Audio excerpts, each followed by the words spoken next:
Okay, so many years ago, I used to play a game called Pogs, and I was recently at a yard sale, and I could not help but pick this up for $5 because it was a blast from the past and a huge nostalgic way for me to really kind of relive my childhood. So let's talk about these for a second. Pogs are these little cardboard discs, and it sparked a game in the 90s where kids would basically contribute a certain number of them into a pile each, and then they'd throw a heavier pog down at it, and for every pog you could flip over, you basically got to keep it. So it was kind of like this trading, mixing, gambling, playing for keeps kind of game, and it was a lot of fun. So I'm going to talk about it a little bit. I'll talk about some memories. I'll talk about me playing it. I'll show you how it works. I'll show you the setup, and we're going to take a look inside of what is actually in here because there are a lot of goodies in here. So let's dive right in and see what we're playing with. All right, so let's disassemble this kind of section of things, and we're going to take a look at a bunch of the Pogs, and then we'll set up that game. So these Pogs were just really cool pieces of art. Sometimes you'd see some like Lisa Frank stuff. Other times you'd see like yeah, just really like interesting or cute or clumsy cartoons or things like that. These look like they're all a theme of the actual Pog Federation. You'll also notice that they're like tagged with like their official logo and I guess set 24 series number. Like I don't know, maybe there's a lot more collecting than I was led to believe, but there's just a lot of cool stuff in here, and I'll go over each of these at the end of this so you can take a look and see, each of the pieces of art and everything. And yeah, so they were cool, they were neat, they were fun. Um, let's see what else is inside of here because this kind of looks like I kind of want to say like a binder almost that holds your Pogs so you could bring it somewhere. It's cool. It looks like it's kind of like a starter kit, if I remember correctly. That was what they were. You could kind of like buy this, like, micro tournament game pack so you could play. And yeah, from the World Pog Federation, by the way. So it's legit. Also with the gold stamping. All right. So we open it up. It comes with this kind of like guidebook. It's like a fold out poster. And I'll just quickly scan through it. You can pause this video at any point if you actually want to like read through what it talks about. But it was just cool stuff. And, it's a lot of fun. It's some neat stuff. Like, it's just cool. So, yeah, that's neat. Next, you have your slammer pad. You can see this has been loved like very, very much. You can see all like the dings and dents inside of it. Looks like kids kind of like windmill slammed it from like a standing position on the ground. So that's pretty neat as well. This is so you could protect basically your parents' table if you were playing on it because you didn't want to put dents in it because some of these pogs, the heavy ones that I mentioned, are called slammers, and this is like made out of metal. So it was pretty serious, and slammers came in all shapes and sizes, but you had some metal ones, and yeah, that's pretty insane. So looks like we have a bunch of different slammers. This one's heavy, made of metal. This one's really light, kind of interesting. Some of these are not like actual slammers, like in terms of weight, they're more kind of just like a lighter version of it. I'm not sure exactly. This one's like made of aluminum. This one's made of wood, and like, this is from like the Buffalo Bills NFL Laser Cap Slammer. So another big thing was you probably might know that in the 90s, a lot of sports teams were becoming really big in terms of branding. So you would get things like the NFL and things like that, and they would actually like design their own slammers, and they were kind of like a souvenir toy in a way. So they were really cool. They were neat. Slammers came in all shapes and sizes as well. We have some of these that look kind of like a saw blade from like a table saw or something like that. Cool designs on it, like, official ones. This is the American Game Caps Premium Collector Series. Like, there is just like, oh, it's peanuts. Like, just some like cool, neat, weird stuff. Like, I think because there wasn't much of like a licensing aspect to this, everyone just kind of went crazy and they would just make different types of things and, stuff like that. So they were cool. They were made for specific like occasions and tournaments, I would assume. We got some old like classic ones. Like you can actually see the indent of like the milk cap because you would actually pop this up to peel back like a cap because these were played with actual caps of bottles of milk. This guy even has like a staple in it. I'm not sure exactly what they were used for, but like there's some like really, really interesting stuff. We'll go into the details of these a little bit later. I'm going to kind of go through all like the different clusters of what they were. We have some like official Pog branded ones in all different colors, so that's neat. And yeah, but it was nice to just kind of have like this thing that was like a holder for them because now a kid could bring it around in their book bag or something and be able to play Pogs whenever they wanted. You had two siblings or something, you could play, And they could do, I don't know, something silly like start with even distribution to everybody. And while you're on vacation, every time you stop somewhere, you play a couple games of Pogs, and you do the slammer thing. And you know, between each one, you could like trade them or negotiate them or something. Like, there's just so many cool things that you could do with the Pogs because they were just kind of like like a not a virtual, but like a versatile. That's the word I'm looking for. Like a versatile way to kind of just bring some stuff with you and be like, this is a game. It's kind of like a mini board game. I remember as a kid, I also had like this little magnetic checkers or chessboard games too, and I would play those on car trips because it was kind of nice to be able to just pass it back and forth with someone and play. And that's not even to count like kid just bringing this in for recess or something and see who the ultimate Pog player is. So anyway, I'm gonna set this up. I'm gonna guide you through the rules. We'll play around with that, and then afterwards we'll throw some slammers, see what happens. Maybe I'll do some slow motion videos or something. I don't know. We'll do some cool stuff. And then we'll go over each of the individual pogs, kind of like going over the art and saving that for last because most of you will probably tune out by then. But let me go set it up. We'll come back. I'm going to take a 2-minute break, and then we will basically set up the game and teach you the rules. All right, so let's talk about the rules of Pog because that's also a really cool thing. So basically, slammers, right, the heavy items, we're gonna move them out of the way because those are the actual like active movable game pieces. So we don't include those in our game. Each player usually chooses a slammer or brings their own or has access. Kind of think of it like pool, right? Usually like a bar or a place that has a pool table will have several pool sticks for you to use, but should you want to play with something that you brought from home, no one's really going to get in your way. All right. So then next, you take your pogs. I'm going to take the official regulation ones because they're all different colors.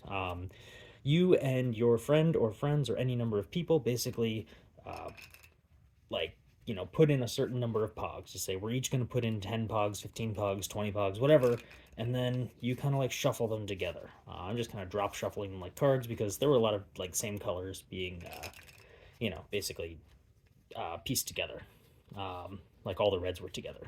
All right, take them and then you put them face down. All right, you have a stack.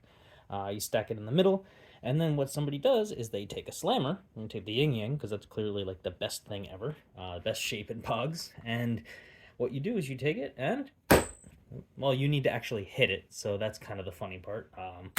There we go. Now you see all the Pogs that have been knocked face upwards become mine. So I get to take them, they get to go on my side, and then you restack the pile. All right. And then you take player 2 or player 3 or 4 or however many people, they come in from the other side or wherever, and they take their slammer and they try to make them pop. This was nothing, so you don't get anything out of that. That's really the worst feeling because it can really mess up and you can lose a lot of pogs because the next person, whoop, all right, and that's rolling across the floor. Okay, you take all the pogs that came face up, 1, 2, 3, 4, 5, and they get placed on, and you basically keep going around in a circle until all of the pogs have been claimed, and that's pretty much pogs, minus the whole losing the slammer thing.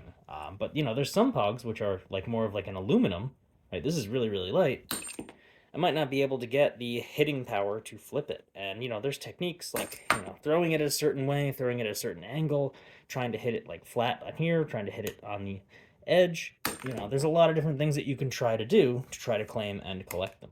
So that's basically the rules of Pogs. A bunch of Pogs enter, and then a bunch of Pogs leave as they get flipped, and that's pretty much the game. All right, so now we've gotten to the point in time in the video where I'm gonna start talking and showing you the different types of Pogs. So when I was a kid, I was more of the collector than necessarily like, trying to play this game. But I did play with a lot of my friends. But what we would do is we would actually write down, what Pogs we brought in, or we would kind of like throw our initials on it. So like we would play for like, ha ha, I won your Pogs, ha ha. But, really ultimately we'd be like, okay, here's all your pogs back because I don't want to take yours because I don't want you to take mine. But, it was some interesting stuff. I don't understand this cartoon really. Hey, just a minute, they forgot to build the pog room. I guess it's like an architect building up a house and they're like, oh, hey, this is such a popular thing that, you know, you're gonna build a whole room for your Pogs. I would very much love to see if any YouTuber actually has a room in their house dedicated to Pogs. That would be an instant subscribe for me. Like, wouldn't even hesitate to think about it. We have these guys, which are all the like the rainbow different color ones. You could probably make a cool like wheel of them, or like a like a colored wheel, whatever that shows all of them. But these were pretty much the basic Pogs. You see the backgrounds are a little bit different than the ones we saw before. They're just different colors and they're pretty, and yeah, you could get a whole rainbow set. The 90s was very big on rainbow and neon and vibrant colors, and Lisa Frank and rainbow tigers and all that other kind of stuff. But when I was a kid, one of the big things that I do remember is Pogs that had little like cartoons on them. They had like this weird creature. You can kind of see him on here, just getting into like funny situations, being obsessed with Pogs. Just sure, like they're just kind of Pogs, and they had numbers on them and like a series and everything attached to them. I don't know. They were cool. They were cute. They were kind of like comedic. There were certain like cartoon situations. Like this guy's like looking back and forth to pick up Pogs that he's won. They're cute. Like I'm not gonna lie. This was like a really like fun kind of thing. And you get into things like concepts of vacation.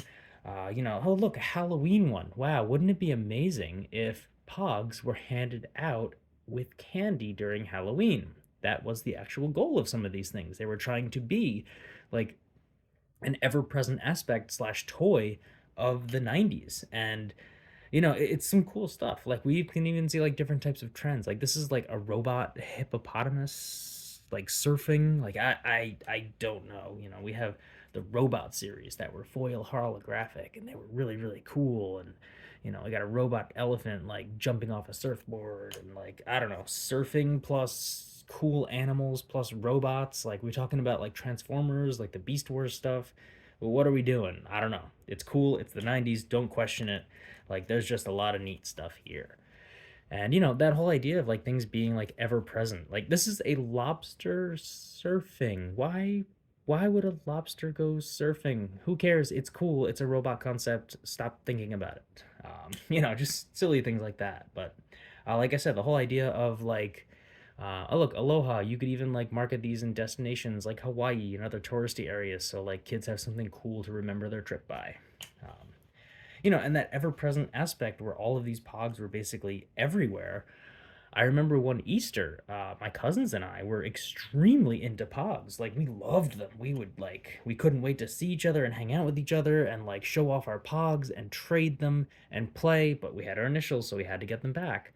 But it was just like a cool thing of like, oh, look at all these like cool things or aspects or stuff like that. One Easter we did an Easter egg hunt, and all the eggs had Pogs in them. Like our parents had like really thought ahead and like loaded up them, and it was just genius. Like because these are not super expensive. This is a little tiny piece of cardboard with a picture printed on each side, and like that's it. Like that's Pogs. We're literally selling pieces of cardboard to children, and they're loving them because we're getting artists to put good art on them.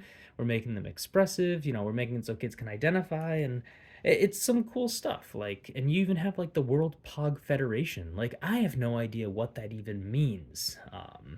This has Earth on it with recycle it. Like, do you not see the irony of like recycling and environmentalism, but we're gonna just chop up pieces of cardboard and mass produce it for people made from trees? Like, I guess we recycle our Pogs. Yeah, that's great, but even got a cute one. Like this is just like a ladybug. Like no other thing. It's got a cool art to it. Yeah, little comedic things. Just I don't know, referencing some like tropes and 90s cartoons and silly things, and like we've got sports and everything like that, because you could have these for sale at stadiums, and kids would love to have them if they go and see like their first baseball game or football game or something. Like look at this, Pogman, I guess is his name, is very bad hair day. They're even trying to get like little like comics into it, and they're really really cute, and they're funny, and they're interesting. And yeah, you know what, these were a really fun toy. I got a few left. I got the Halloween aspect again. I really like the that piece, of the Halloween aspect, and handing them out like for all the holidays and stuff like that. And I don't know, they're just cool. And I hope you're enjoying this kind of like stroll through nostalgia lane, just to kind of see what these Pogs look like. I also wouldn't be surprised if you stopped watching at this point, or you're staring at your phone and looking at that while this video just kind of finishes in the background. Not gonna blame you, but you know, it's just interesting stuff, and it's very nostalgic, and it's like weird times from a really weird like 90's trend that just got larger than it probably should have been, you know, because kids found a game to play with milk caps, like these little caps that went on top of milk bottles. And you know, the funny thing is, after all that point, like, I kind of feel like, you know, not a lot of people drink as much milk anymore with all this. And I don't know, silly, funny things. I almost forgot to go over the slammers too. So let me kind of push all this stuff out of the way. Let's see what we got. All right, we got this Pog. Looks like a skull on fire, kind of. It's made of aluminum, so like that's weird too. How they made different types of metals. Like some things are like just like a light piece of plastic.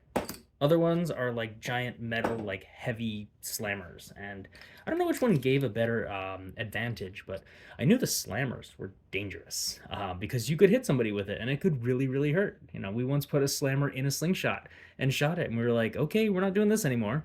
That's probably how these massive dents got put into it. But yeah, yin yang symbols, magic 8 balls, dice on fire, you know, all those different things were like huge when it came to like the slammers, and you know, even like the Pogs. They were like, oh, this one's got an 8 ball on it, so it's clearly better. Like, you know, I do remember these little buzz wheels becoming really popular, where you know you would have something like this is like a cool looking dude like with a buzzsaw blade. He's playing pool. Oh, there we go. We're talking about the dice. You know, we have the holographic dice in front of it. And I think this one lost its sticker, but it still looks pretty neat. And, you know, that'd just be like a cool thing to just beat up and play around with. Like I said, we have Peanuts with Charlie Brown on here, which is interesting because it's the American Game Caps Premium Collectors Series. And they were able to, like, license the Peanuts. So, I don't know. Pretty cool. Pretty neat. You know, he had some very generic things, like this is just like a spiky looking dog with a spiked collar, and yeah, he's vicious and he's like, you know, really mean, and it's carved out. You know, we also have a hammerhead shark. Sharks were huge back in that era and time as well.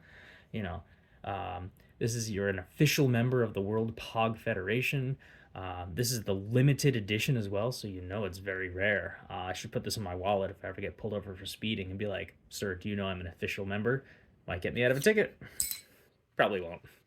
A little smiley face with one X for its eye and tongue sticking out. Got another aluminum one with that Pogman with a target attached to it too, which is kind of neat. And yeah, just like really cool, like holding a piece of aluminum, being like, this is really lightweight. How do they market that as like better? And then we have the 2 wooden ones as well.